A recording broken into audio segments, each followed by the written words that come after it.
Obrigada. Iniciaremos agora a sessão de perguntas e respostas. Caso tenha alguma pergunta, digite *1 de seu telefone. Se a qualquer momento sua pergunta for respondida, digite *2 para se retirar da fila. As perguntas serão respondidas à medida que forem recebidas. Solicitamos a gentileza de tirarem o fone do gancho ao efetuarem a pergunta. Dessa forma, uma ótima qualidade de som será oferecida.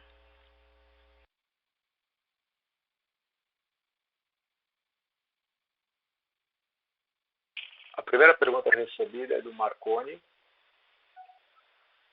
Vou ler aqui para vocês. Parabéns pelo resultado. Já que a cotação está elevada e para facilitar a entrada do pequeno investidor, apesar da opção de fracionário, melhorar a liquidez e incentivar a entrada de grandes fundos, a Unipar tem em estudo o desdobramento de ações? Eu vou responder essa pergunta. Obrigado, Marconi. É uma boa pergunta. A Unipar sempre tem a visão de longo prazo, sempre focada no longo prazo. Então, as variações de curto prazo não são tão interessantes, uma vez que a gente enxerga que o investidor tem que conhecer um pouco mais e tem que estar alinhado com a estratégia da companhia.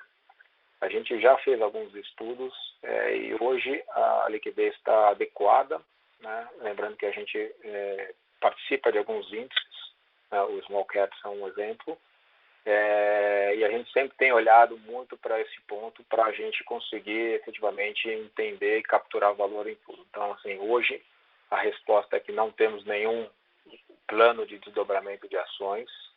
Entendemos que a ação reflete o que a companhia e a gente tem outras formas de incentivar e busca outras formas de incentivar que o investidor conheça mais a companhia e, se caso opte por investir na companhia, entenda o racional da companhia e a visão de longo prazo que ela tem.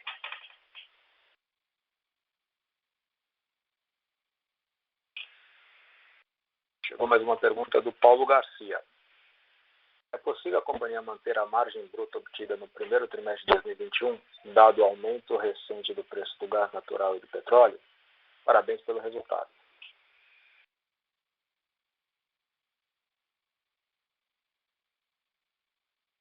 Eu vou responder essa pergunta bastante pragmaticamente, né? A gente tem sentido uma pressão forte nos custos.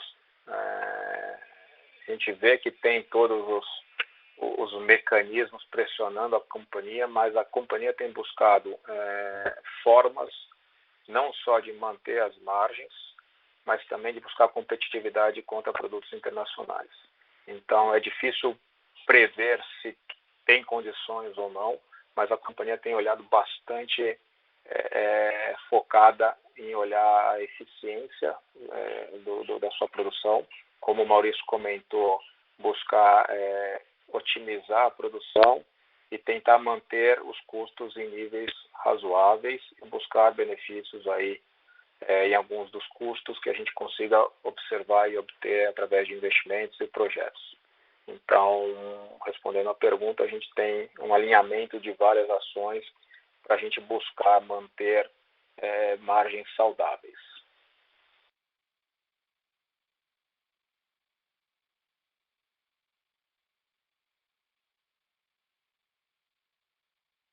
Chegou mais uma pergunta do Júlio César Coelho. Boa tarde, prezados. Vocês poderiam dar mais detalhes do andamento da JV com a AES? Qual seria o CAPEX atual e o prazo para o funcionamento pleno do projeto? Eu vou responder essa pergunta, Júlio. Obrigado pela pergunta. O parque está na fase de construção, então começa a fase de construção. Já tem os aerogeradores combinados e fechados para as entregas. Alguns down payments já foram feitos e tem um cronograma bastante forte para ser feito e construído até 2022. Então, o andamento atual está bem no ritmo que a gente tem, com toda a outorga feita, com todas as etapas do projeto cumpridos. A parte de funding a gente tem feito bastante específica na primeira etapa, onde já estava programado. Então, eu diria que a gente está no momento de começo de construção civil. Tá?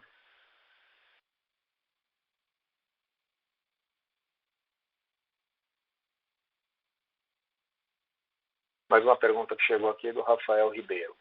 Boa tarde, parabéns pela sequência e bons resultados. Duas perguntas. Poderiam, por gentileza, informar qual a capacidade de utilização ótima de cada uma das 3 plantas? E a segunda, a elevada utilização de capacidade instalada em Cubatão pode ser esperada para os próximos trimestres? Maurício, deixo para você a resposta. Boa tarde, Rafael. Obrigado pela pergunta. Em relação à capacidade de utilização ótima, como nós temos plantas, né, são químicas e petroquímicas pesadas, na verdade, quanto maior a utilização das capacidades, melhor. Quer dizer, nossas fábricas foram desenhadas para operar de forma contínua. Então, toda vez que nós temos uma parada na fábrica, seja por uma manutenção preventiva, né, planejada, ou uma manutenção não planejada, ou qualquer outro motivo que faça a fábrica desacelerar ou reduzir a marcha, isso não é ótimo para a nossa indústria, né? Então, quanto melhor nós rodarmos a fábrica de forma contínua, melhora tudo, né? Os ativos ficam melhores conservados, os nossos custos variáveis melhoram, nossos custos fixos com manutenção também melhoram, quer dizer, no final o processo, e os problemas de qualidade, porque toda vez que você reduz a marcha, acelera a marcha, você precisa também ajustar de novo a qualidade do teu produto. Então, não existe um número mágico, mas quanto maior a utilização, melhor para a empresa. A segunda parte, a elevada utilização da capacidade de Cubatão pode ser esperada para os próximos trimestres. Isso sempre depende de variáveis, tem as variáveis internas, mas tem as variáveis externas, né? Nós dependemos, sem dúvida, da demanda, da continuidade da demanda do mercado, que também, dependendo do produto, pode ter alguma sazonalidade, e também depende de insumos, da programação das paradas, etc, etc. Então, assim, o que podemos falar aqui do nosso lado nós estamos constantemente brigando e criando esses planos de ação para fazer tudo que são manutenções ou desacelerações, vamos dizer, da fábrica de uma maneira planejada, para assim garantir o melhor desempenho possível, com melhores custos, com maior qualidade e com a melhor alocação de recursos, tá bom? Então, na verdade, sua primeira pergunta está interligada bastante com a segunda.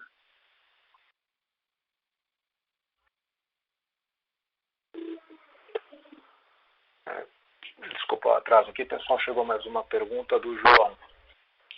Boa tarde. Vocês poderiam passar uma atualização com relação ao desligamento total da operação das células de mercúrio?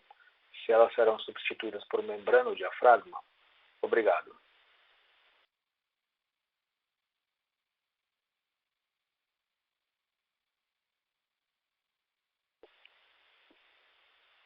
Bom, João, respondendo a sua pergunta, o Brasil é signatário do Acordo de Minamata, tanto o Brasil quanto a Argentina, com as datas previstas para 2025 no Brasil e 2030 na Argentina para fazer a não utilização mais de mercúrio no processo.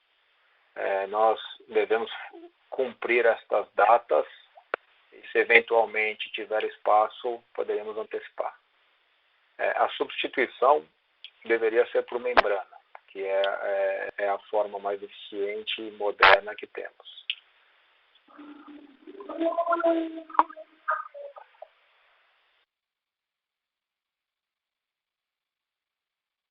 Mais uma pergunta da Gabriela Carvalho. Parabéns pelos resultados. Poderiam comentar sobre a parada programada para março e abril? Qual o impacto previsto em utilização? A companhia tem estoque suficiente para atender a forte demanda atual? Boa tarde, Gabriela. Obrigado pela pergunta. A parada programada, na verdade, iniciou no início de abril, dia 5 de abril, para ser exato. Ela tem duração prevista de 55 dias. Nós nos preparamos muito bem para a parada, então construímos, né, ao longo dos últimos meses, estoque de produtos para atender, né, os nossos clientes e o mercado durante os meses da parada. Então, isso não é uma preocupação. Apesar disso, nós temos também uma fábrica na Argentina, de Bahia Blanca, que nos apoia também com produtos, né, para o mercado brasileiro no volume necessário. Então, a nossa expectativa é que tudo ocorra bem e tranquilo durante esse período da parada programada.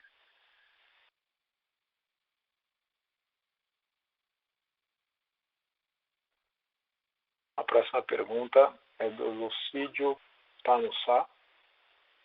Qual é o próximo investimento ou aquisição previstos?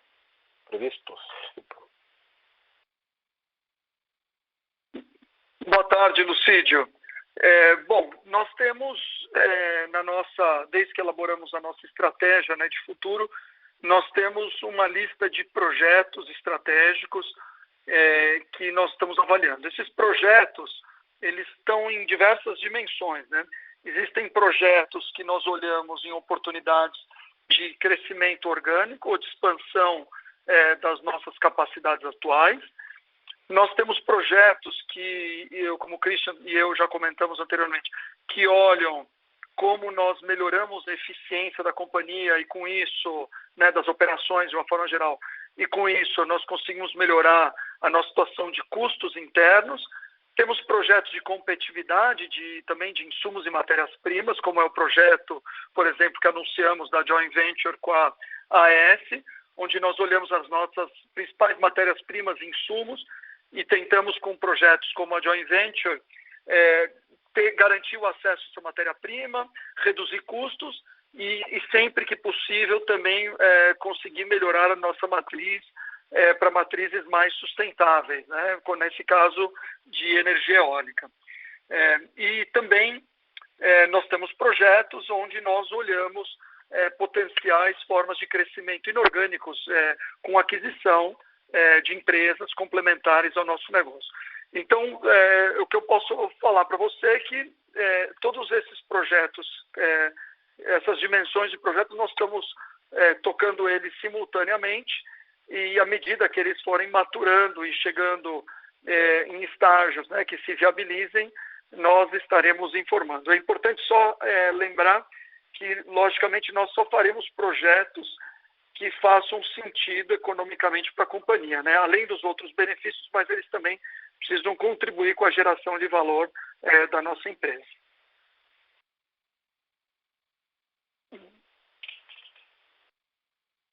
Mais uma pergunta aqui do Edson, da companhia EST, ou ESTS, e está alinhado um pouco com a resposta anterior, mas farei mesmo assim.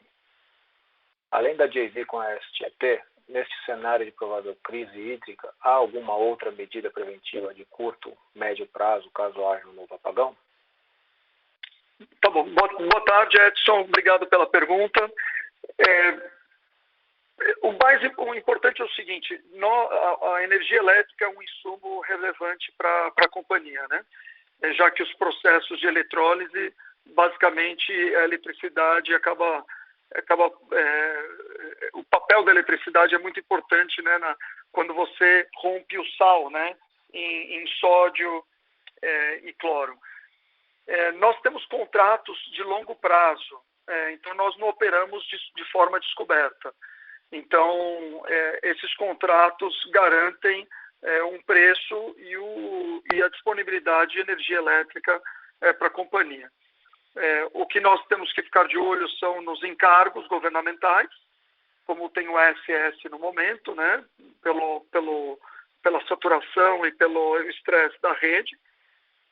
Mas, sem dúvida, a sua segunda parte da pergunta, nós temos que continuar trabalhando em projetos que nos ajudem a ter, de novo, acesso à energia elétrica em fontes renováveis e que nos garantam acesso a médio e longo prazo.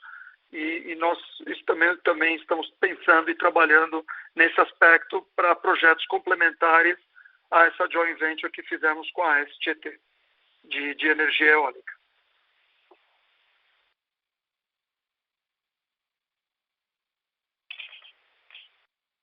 Obrigado, Maurício. Mais uma pergunta do Marconi. Prezados, algum plano de participação acionária em alguma outra empresa, aquisição em vista, debêntures, caixa livre na empresa, tudo isso soa convidativo para tal comportamento.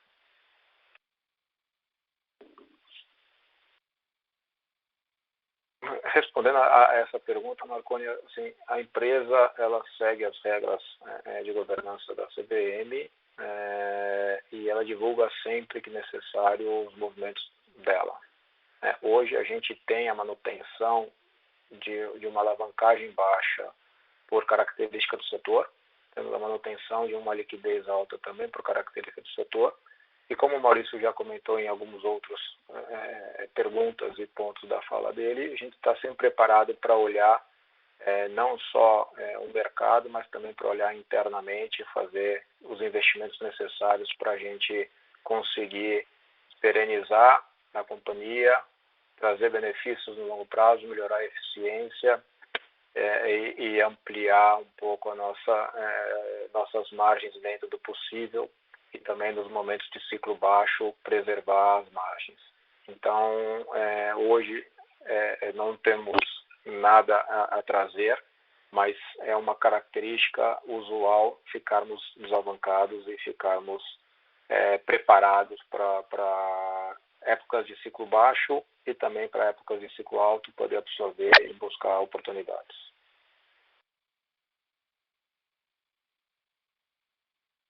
Mais uma pergunta do Conrado. Boa tarde, parabéns pelos resultados. Eu gostaria de saber se existe uma porcentagem dos setores da indústria que utilizam os produtos fabricados pela Unipar. Boa tarde, Conrado. Obrigado pela pergunta.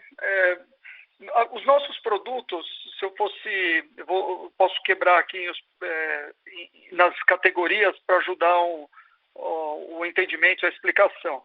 Mas começando pelo PVC, o segmento mais relevante para o PVC é a construção civil.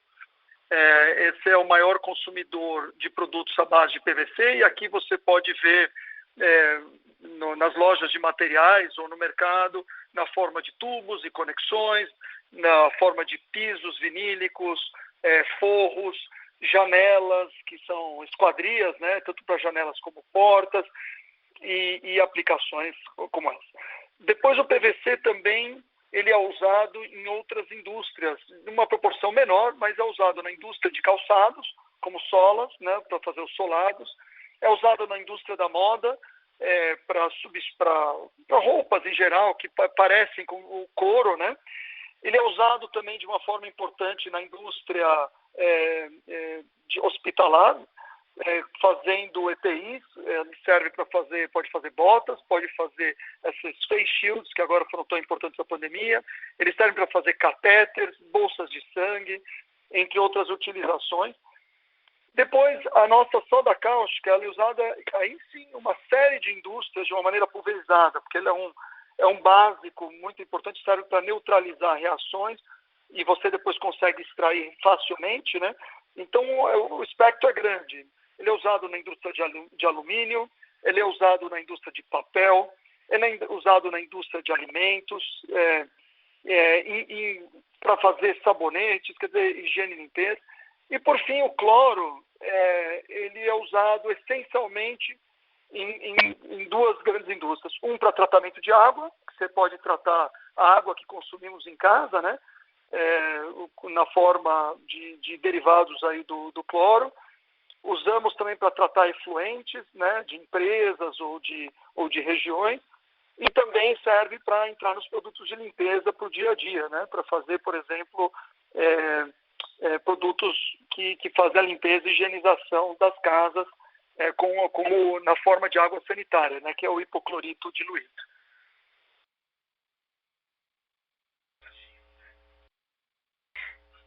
Com licença, encerramos nesse momento a sessão de perguntas e respostas. Gostaria de passar a palavra ao senhor Maurício para as considerações finais. Por favor, senhor Maurício, pode prosseguir. Bom, como consideração final, considerações finais, né? Primeiro ponto importante é que continuamos agindo com muito rigor em relação ao Covid em nossa empresa e em todos que nós temos algum relacionamento, contato, interação. Esse tema é de altíssima relevância. Nós precisamos continuar garantindo a segurança dos nossos colaboradores e famílias, mantendo a continuidade operacional em níveis elevados da nossa empresa e também apoiando as comunidades e sociedade em geral em relação a esse tema, e continuaremos fazendo isso por todo o tempo que seja necessário e seguro e se perdure, né, toda a pandemia. O segundo tema muito importante é que todo o nosso esforço dos últimos 2 anos na melhoria da excelência operacional, né, de todas as nossas operações, investimentos que nós realizamos, seja para a melhoria da eficiência, produtividade, redução de perdas, melhoria de custos, enfim, para ganhar competitividade, está dando muito resultado, e especialmente agora, nesses últimos meses, com a demanda de mercado, nós conseguimos aproveitar as oportunidades e conseguimos atender clientes e parceiros da melhor maneira possível, né? E ajudamos e contribuímos muito para o mercado durante todo esse período.